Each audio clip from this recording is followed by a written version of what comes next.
Hey, what's up, everyone? My name is Lionel. Hey, I'm your host for LT Productions, and you are watching I Watch You Watch. We are covering Basketball Wives Orlando. This is season 1, episode 9. I apologize for the lateness of this. I had a very interesting week on last week. I'm catching up on all my shows. Um, do what you need, but please like and share this video, subscribe to my channel, and also leave your comments. I'm not going to waste your time. Let's get into this. We begin this episode with Neek and her mom. Her mom's name is Jacinda. She's glad to have her mom with her. She's been feeling lonely. Dwayne is off doing his thing because his brother has passed away, and also because of the separation with some of the group of friends, aka Milan. She's just feeling a type of way as far as just being here. It looks like everybody is just here for the summer, because I keep hearing everybody saying, oh, I'm here in Orlando, so everybody's taping here. For now, I think it's good. When they did it on the other show, the LA show, it wasn't working out. You could tell none of them were friends. Here, there's just this rawness, and you can still tell that people are connected here than what we were seeing on the other show. So I'm okay with it for now. I think probably the only person that I know really lives in Orlando is Ashley and Tony. I mean, she does have her shop here.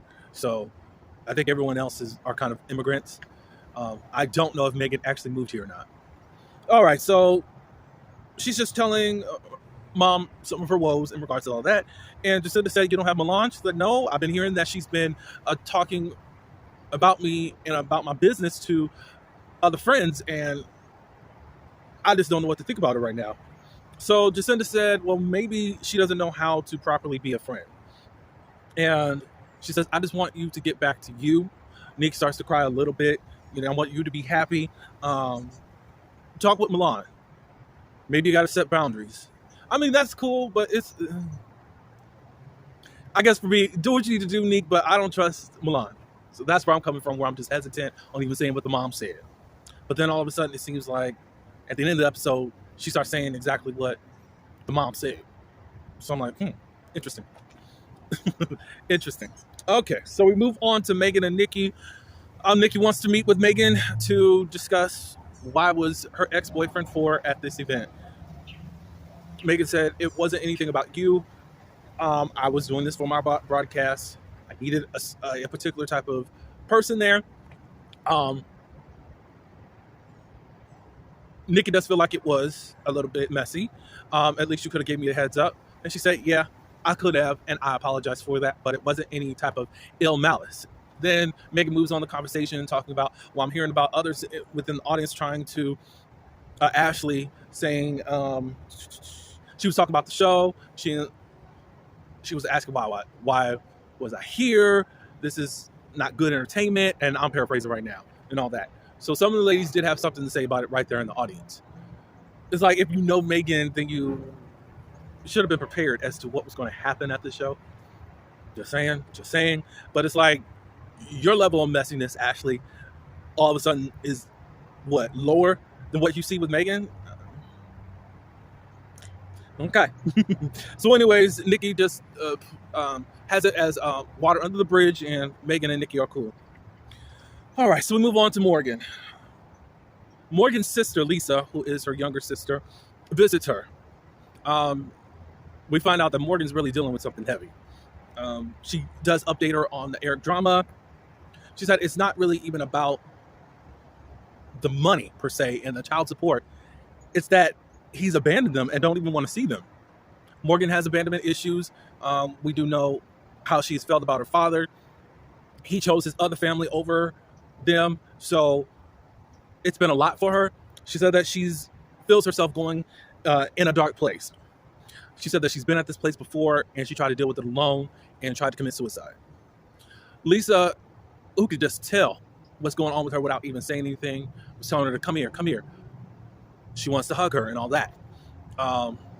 Morgan ends up coming and all that. But she says, I want us to make a pact with Morgan, and just to say, if you're ever in this dark place, talk to me. Like, you make the effort and make it happen, and not be in that dark place, or at least allow somebody in this time and not be alone.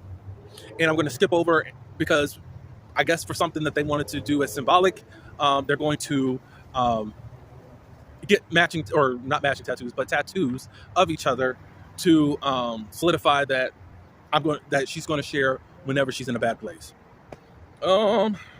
Ashley and Tony, they go to a gym and they're meeting with the coach, Iron Rainey.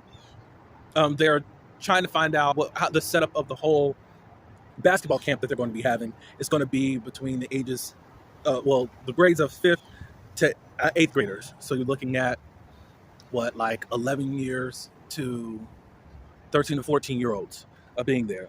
The basketball camp was first supposed to be about people that are on the spectrum, but they wanted to open it up inclusively. And it's a way to not just put a spotlight on people that are on the spectrum. It's just for them to be included in everything, and so that they can feel as normal as possible. While there, she's saying whom she's getting to get volunteered. Milan's going to be there. And they're also trying to, the name Danielle keeps being brought up. She said that she doesn't know if she really wants to go there since there's a lot of drama there, and she doesn't want any type of drama.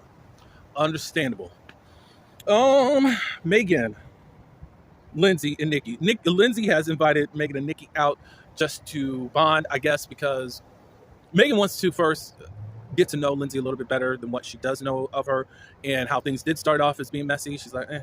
And then also, Megan's finally is having a little bit more remorse in regards to not letting Nikki know in regards to what was happening, inviting for and all that. So they're meeting up to just kind of make sure everything's good. So Megan is ready to have a child, or get ready to have a child. She wants to have it. She's getting close to being in her mid-30s, and she doesn't really want to have any type of high-risk pregnancy. So she's just talking with Lindsay as to some of the things, what to expect with pregnancy and all that good stuff. I guess Lindsay has been really fertile because she took whatever the birth control thing out of her. Yeah, so Megan basically is preparing herself and really wanting having a child, and she thinks really with Drake. So I'm going to switch over to a scene to where they actually have the gender reveal. So, and that's Lindsay and Devin. Megan, Morgan, Mackenzie, Neek, and Nikki, they show up for it. So everyone's there, they're enjoying themselves. Of course, Lindsay and Devin, they appreciate the family. They just make a speech towards them, and then we go for the gender reveal. I guess I don't think they were making bets, but basically people were able to put in their own thoughts as to what the gender of the baby is.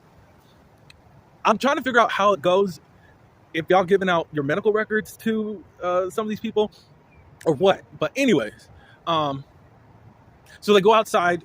The theme was like an amusement park.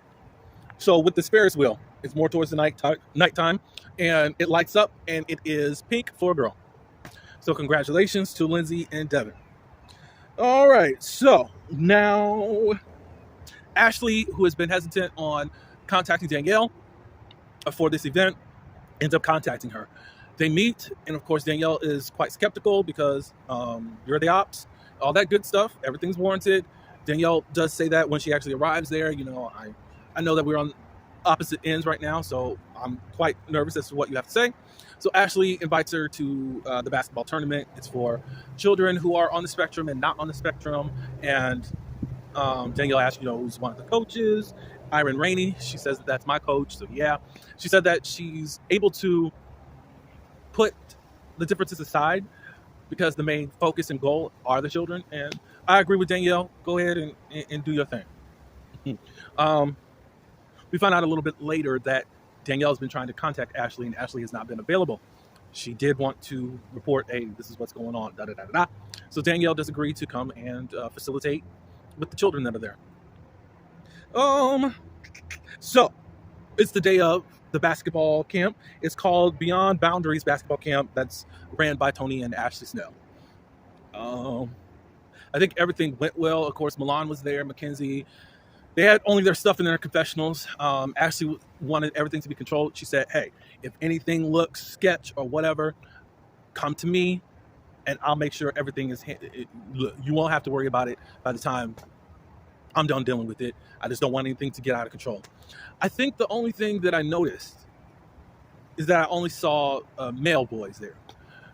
And maybe that's all that they could reach. But it's like, okay, well, too bad that there weren't any female basketball people, 5th graders to 8th graders. Not from what I've seen. Maybe you all seen something else, and that's fine. Please let me know in regards to that. But everything went well. There was no fights or anything. They put their best foot forward as Mackenzie was putting on her makeup. All right, so Megan meets up with Dre, and she gives a full report of her mom, her meeting with her mom. It didn't really go over well. He was asking, so what did you guys talk about? She even brought up the point where she was like, where do you want to see? How can we move forward and all that? But then the mom was still very, she said that she dragged her and all that good stuff and just made her feel bad. And how did that make you feel? I did cry. So you cried. Yes, in that moment, because it was just like, I can't believe that we come this far and still nothing. So Dre was trying to make it to a point, well, you do care and you do have feelings about this, that, da-da-da-da-da. And Megan's like, no, I'm done reaching out. It's tired and through. Megan was getting upset because she's thinking that Dre doesn't really understand her and is trying to push this relationship and all that and trying to fault me, blah, blah, blah, blah, blah. You need to put more effort. And she's like, look, I don't know where you stand with all this stuff, but she's not going to be invited to the wedding. She's not going to be invited to the baby shower, none of that. Nothing. This relationship is over, basically. And speak now if this is going to be a problem for you, because this is your out. And then Dre had this goofy moment and basically said, look, I'm not dating your mom. I'm dating you. I'm being with you. So I guess Team Megan. Like, he's not going to let this difference of opinion stop them from being who they need to be to each other and who they are to each other. All right, so Nick and Milan. They meet up. Nick shares what she's got going on, how she felt about the whole situation.